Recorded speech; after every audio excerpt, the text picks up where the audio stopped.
Okay, so I just want to give you a quick reminder of what the model for addition is that we used in 271.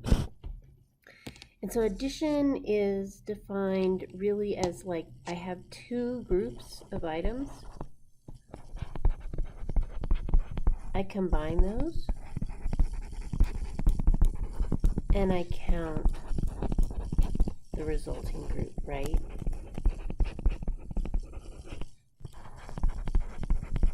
So when I have an example problem like 2 plus 3, one way to do that is to have 2 units here and 3 units over here. I combine them into one group and then I count, and that gives me 5 total items. With equations and solving equations, we in particular use addition of integers. And if you remember, with integer addition, we used red to represent negative numbers.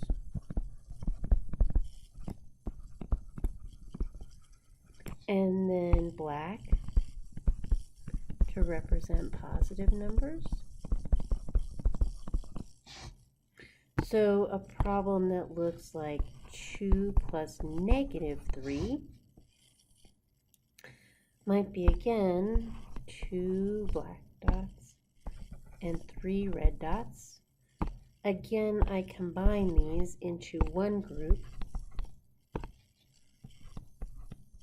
But now if you remember, these two here are aligned in one-to-one correspondence.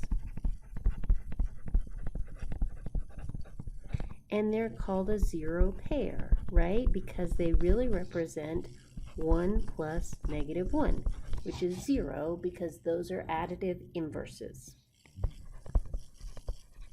So this is a lot of reminder. So that means the resulting group is just one negative dot, and that's negative 1. Okay, so when I talk about using this idea to solve equations on balance scales, let's say I have this equation, x minus 4 equals 9. And so I know that what I want to do to both sides of this is add the same thing. That's one of the legal things I can do to maintain equality. So we represent this with symbols and use kind of symbols and this balance scale to represent this equal sign. So this balance means I can only do things that maintain the balance. So here I'm going to use a square to represent x. And then I'll use a circle to represent 1.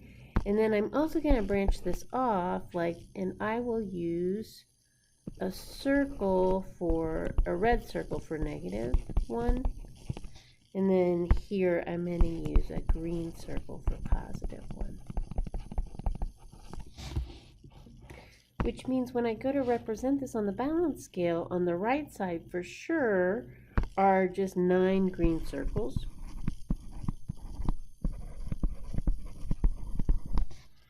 And then on the right side I have an x.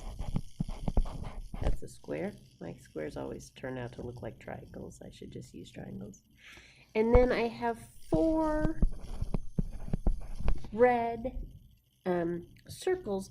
And so really this is kind of a representation of x plus negative 4 is really how I'm thinking of it, right? But those are equivalent equations. Okay, and so this equation over here is x minus 4 equals 9. And I have just done that. Okay, so on the next step, I really just need to add 4 to both sides of this. So I'm going to redraw this.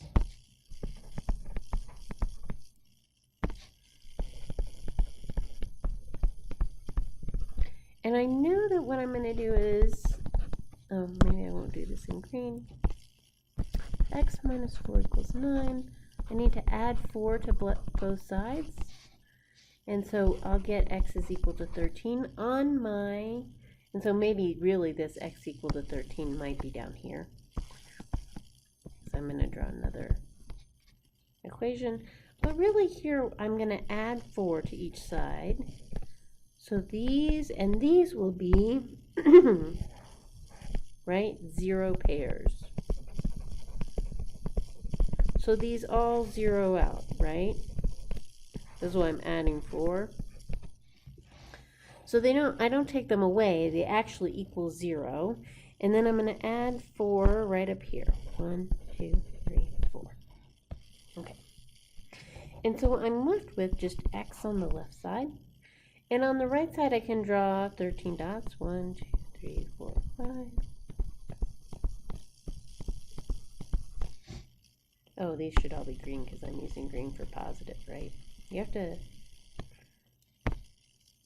1, 2, 3.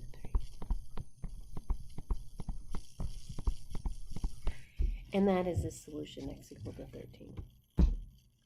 Okay?